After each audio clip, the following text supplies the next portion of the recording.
Hi, everybody. It's Jill here with Illuminating Women, and this is our Girls' Night Out, which is where we get together. We have a lot of fun, we connect, and there is never a topic we don't discuss because in Illuminating Women, we truly believe in our mission to educate women, that when women are educated, they get encouraged and they get empowered, which makes our families and our communities such a better place to be. And tonight, I am so thrilled. We have this amazing woman with us. Her name is Desiree Snowden, and she is a person who has professionally worked quite a few years to help women with their sexual health.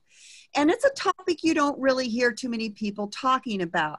So with our Illuminating Women tonight, as this is being recorded and put in our Illuminating Women YouTube channel, I have done a lock on our meeting because it's, I needed to be careful that this is an opportunity for women to share personally and privately. And I just wanted that to be able to happen in a safe and sacred environment, because that's what we do for one another. So without further ado, this woman just amazes me, because a lot of you, when you get a passion and experience, and then what does she do? She goes and finds a college that has the program so she can get her degree in this. I mean, I just love this lady. So without further ado, Desiree, welcome, and just tell us a little bit about you, why you do what you do, and give us some pointers about why women's sexual health is so important. Then we're going to get into the other stuff. We'll stop the video, but you sure can find her because I'll put her information at the end of the video. So welcome. Thank you. Thanks so much. So, like any woman probably under the age of, or over the age of 40, households growing up, sexual health, sexual education was pretty much non-existent. It was very minimal. We had moved here from Germany. So my parents are both German. I moved here when I went to school in kindergarten. That's how I learned English.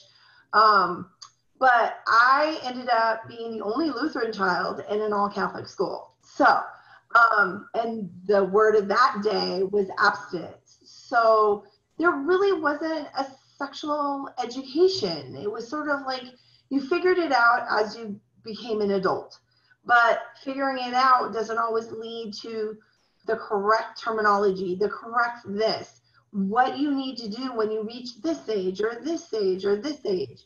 I had, college was an experience, and I finally found the man that I love. I've been married 28 years now, or 27, sorry, I'm like moving ahead already.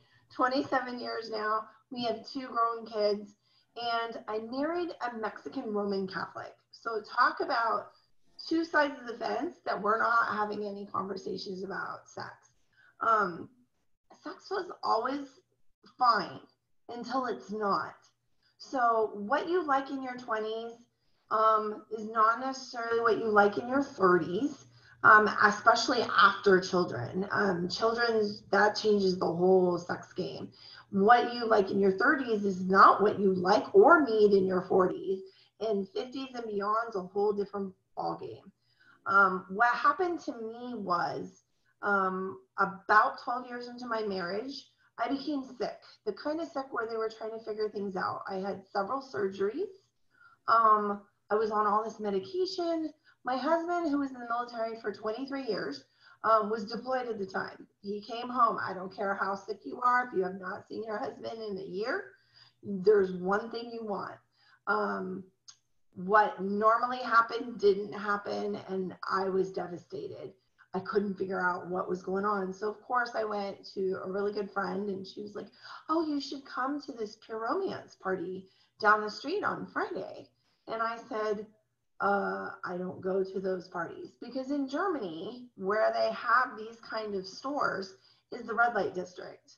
So the unwritten message was you weren't supposed to go to those stores. So I was like, nope. And she basically dragged me by my ponytail about a half hour before, and we went to this party, and I was adamant that I wasn't gonna do anything. But then this lady came out, and she had just overcome breast cancer and talked about how these products helped her maintain her relationship with her husband, and how she honestly felt that she recovered faster, better, because she had that connection. And I just was like, oh my God. So of course I was the first one in the ordering room, and I was like, blah. And she was like, we didn't know, like my disease didn't have a name for it at the time.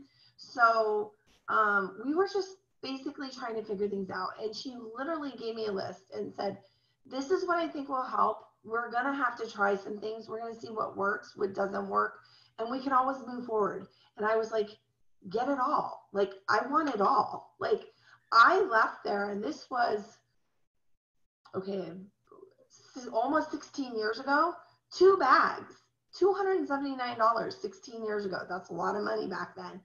And I walked home, and I was halfway home, and I realized my husband and I never had this conversation. Never. And I was terrified, and I was like, oh, he'll be asleep. He has to get up at 5 a.m. It's going to be fine. What really happened was it opened up communication in a way that we had never had before.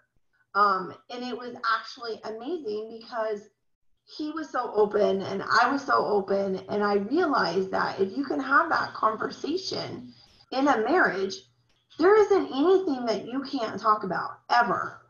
And moving forward, it was just great. Some things were for both of us. Some things were just for me. He deployed again a couple of times, so it worked out fine. But I started having parties, and this was my aha moment. I started having parties for the women in my husband's platoon and inviting them over to the house. And I was the leader for the family readiness group at the time. So we had work meetings at our house, at my house. And this great consultant came over and she did it. And what I realized is that after the next year-long deployment, usually at the beginning of the year, you have so many married couples. At the end of the year, you maybe have a fourth of them that are still married because they didn't know how to communicate. They didn't know how to come back together. They didn't know how to do, there's not that foundation. And there isn't a lot of communication. And there's a lot of miscommunication. What I looked at when I started having these parties, like I had one like every 3 months because it was just one of those things that it started with 5 people and we ended up, I think our last party that year, 23 women. And there were women from other platoons that were coming to my house. And I realized we had 1 divorce out of like 20 marriages. And I really honestly, truly believe it was because this lady taught communication. She taught how to take care of yourself, and sex care is health care and so important. And how to deal with stress when it comes in your life, how to come together and make it seamless, and then how to figure it out afterwards. I look at that deployment as like a real big aha moment because when my husband deployed to Bosnia for a year and we didn't see each other, when he came back, it was great for a month and then it was a disaster. After he came back after that deployment, it was seamless. It was just seamless. I had the tools. I knew what I needed to do.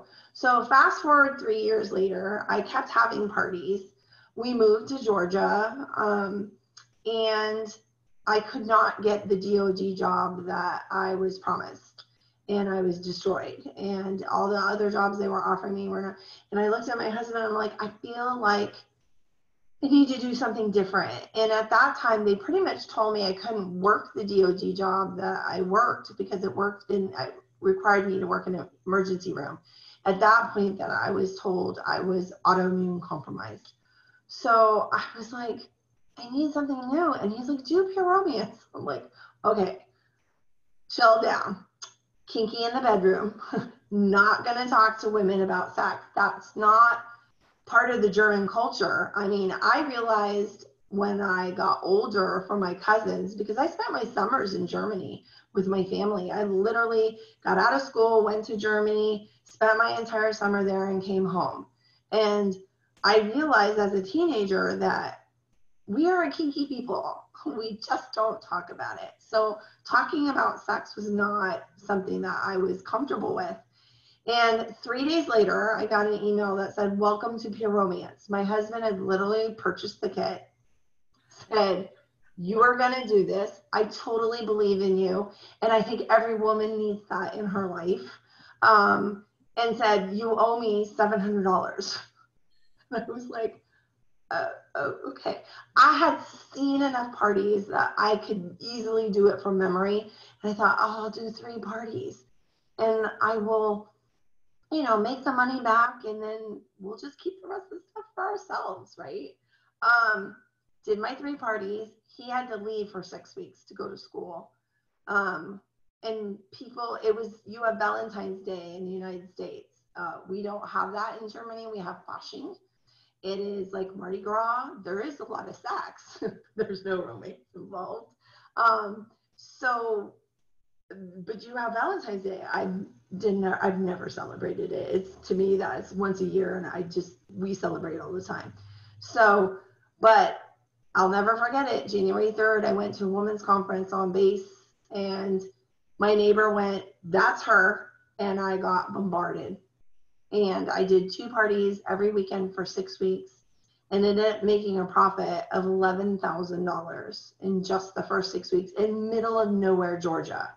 And I went, okay, this is the career. Like, this is what I was looking for. And I realized I was good at it. But at the same time, I was like, I don't know enough. So I started reading every book I could find. I started going to every,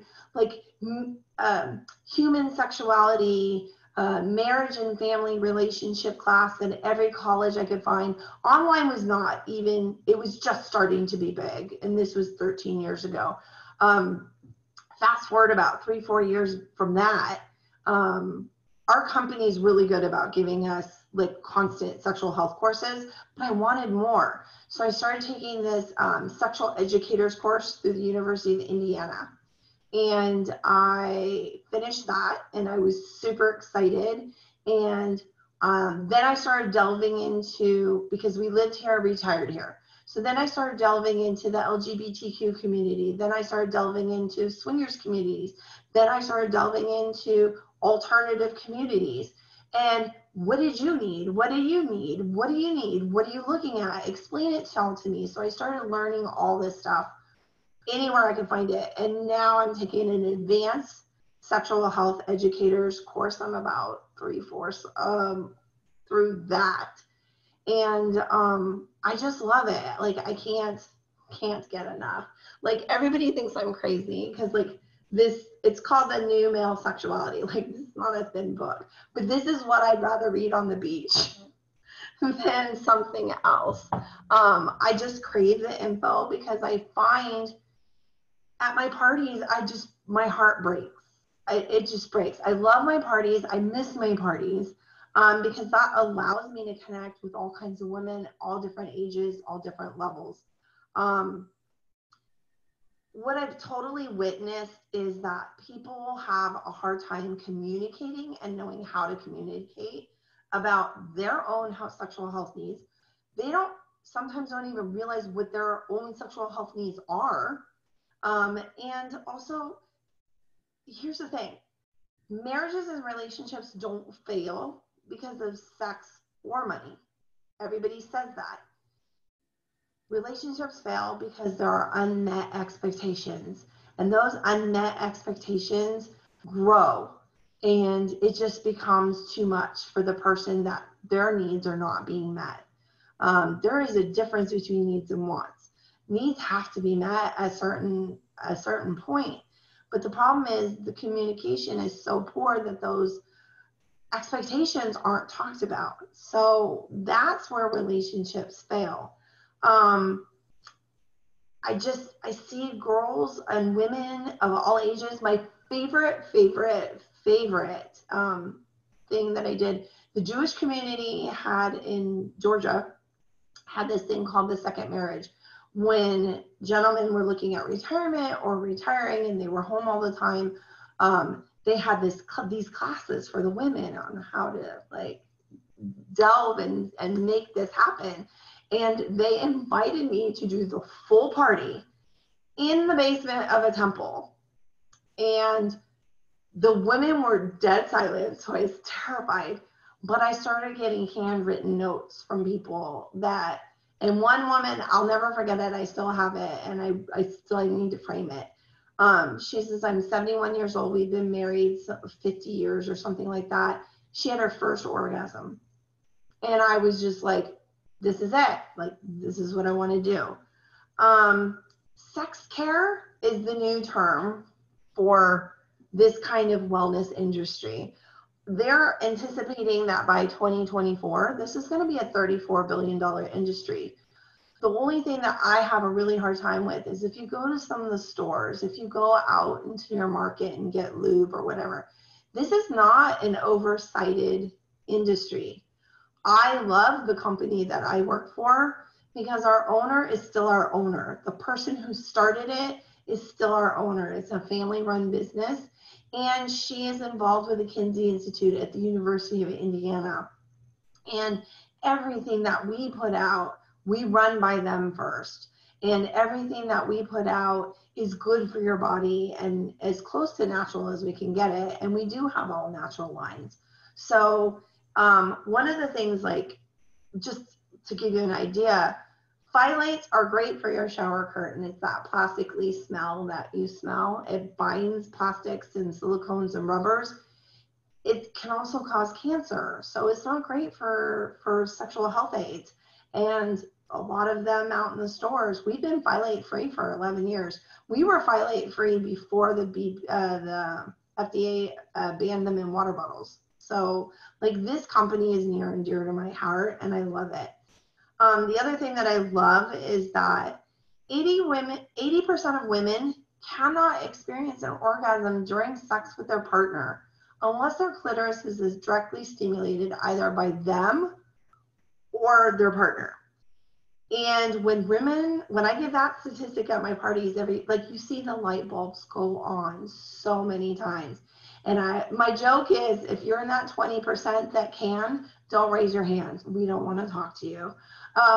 So, like, just knowing that you're not alone and knowing that that's normal, that's a big thing, is getting people to feel like, okay, some of these things are completely normal.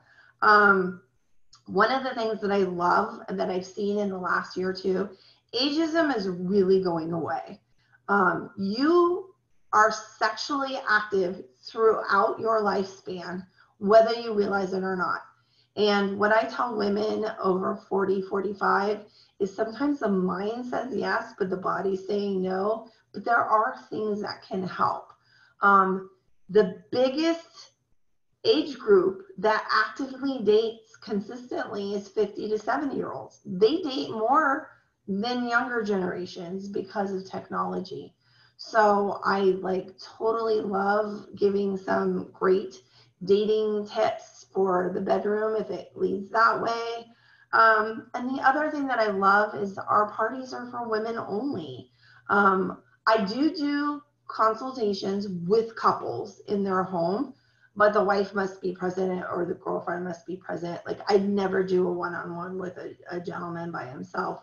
But, and the reason why I love women only is because 1 in 5 women have been raped, okay?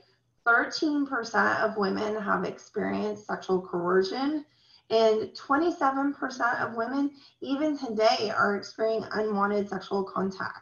So having that safe space where we can talk, ordering with me is always private. It's never done publicly.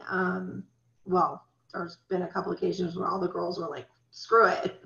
We all know each other. But how to deal with issues that come up. Pregnancy is a huge one.